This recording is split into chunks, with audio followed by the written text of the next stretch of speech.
Atya jóisten. Látod, mit tesz az unalom?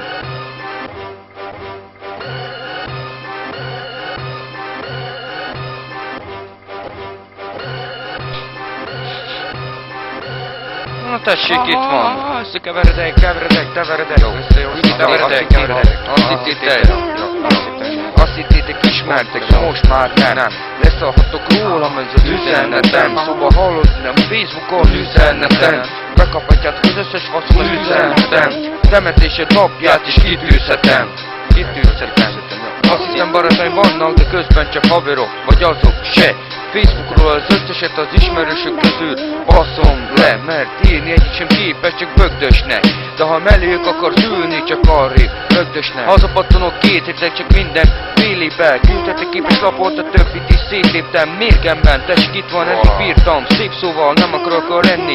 Kitűnök a tömegből, iszom a viszkit ümegből, ti meg a megszokottan hitelből. A csicskák a pénz miatt széttépnek. Nem örülök már semminek, csak a készpénznek. Egyik sem fogok bedőlni a riboncutumának. Szia Gyuszka, hogy vagy? Kit érdekelsz? Már utálak. Hiába dorombolsz nekem, mint kis cica. Olyan vagy, mint a barátnői, mint egy kisbicsa. Nem így ismertél, de már megváltoztam. Ezt teszi az élet, te ezt nem érted, mert ez a lényeg. Amit eddig felépítettem, az mind csak illúzió, mint az eredet.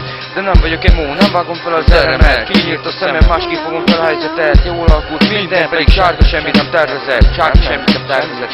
Nem, azt hittétek ismertek, de most már nem. Leszalhattok rólam, ez az üzenetem. Szóval hallott, nem Facebookon üzenetem. Bekaphatjátok az összes faszom, az üzenetem. Temetésed napját is kitűzhetem. Persze, hogy kitűzhetem, haha. Végetek. Azt hiszem jó lett. Nem ad eldőt. Egyetbe kérhetek. Köcsökön.